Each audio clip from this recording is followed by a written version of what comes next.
Hindi madali, mahirap baguhin ang buhay. Sinasabi ko ito dahil lahat ng tao ay may problema sa buhay. Hindi ko alam kung ano ang problema mo, pero hindi mo ito dapat balewalain.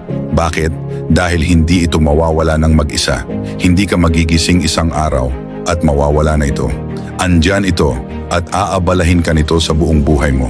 Kaya sinasabi ko mula sa personal na karanasan, harapin mo ito. Harapin mo ito at mas mabilis mong maabot ang iyong mga gantimpala. Kapag nalampasan mo ito, mas mabilis mong mararanasan ang kasiyahan. Kapag nalampasan mo ito, makakamtan mo ang iyong mga pangarap. Ang ibig sabihin nito ay ang iyong tagumpay. Ang pagharap sa mga takot at pagsubok ay mahalaga sa pag-abot ng ating mga pangarap. Ang mga hamon tulad ng pagsusulit, problema sa relasyon o takot sa tagumpay ay bahagi ng ating paglalakbay.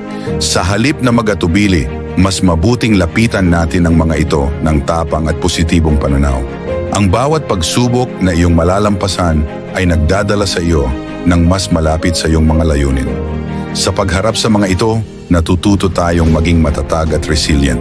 Ang pagbuo ng solusyon sa bawat problema ay nagiging hakbang patungo sa personal na tagumpay at kasiyahan. Kaya't magpatuloy lang at huwag kalimutang magpahinga at magbigay galang sa iyong sarili sa bawat tagumpay, maliit man o malaki. Maraming tao ang natatakot na magsagawa ng kanilang mga pangarap dahil sa takot. Takot sa kabiguan o takot sa tagumpay. Ang iba naman ay komportable na at tumitigil sa pag-unlad, kaya nagiging mapanghusga. Ang iba ay hindi nakakaramdam ng kakayahan. Hinahayaan nila ang kakulangan sa edukasyon o sa sarili na humadlang sa kanila. Mahalaga na maunawaan na hindi lang posible na piliin ang iyong hinaharap, kundi kailangan mo ring magtrabaho sa sarili mo at umunlad. Alisin ang mga tao sa buhay mo na hindi nagsusumikap. Pumili ng mga tao na puno ng enerhiya. Kung makikihalubilo ka sa mga taong walang motibasyon, maaaring mapunta ka rin doon. Dapat mong malaman na ikaw lang ang makakagawa nito para sa iyo. Kahit na makakaranas ka ng mga pagkabigo at sakit, bahagi ito ng proseso. Kung susundin mo ang prinsipyo na hindi pa tapos hanggang hindi ka nagwawagi, matutuklasan mo ang mga bagay tungkol sa sarili mo na hindi mo pa alam. Malalaman mong may kabutihan ka at higit ka pa sa iyong kalagayan. Isipin mo ang iyong pangarap ngayon. Isipin mo ito.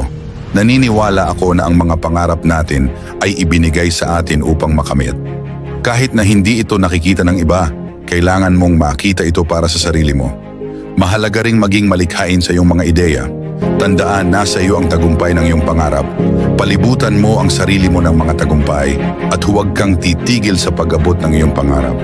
Hindi ito tapos hanggang hindi ka nagwawagi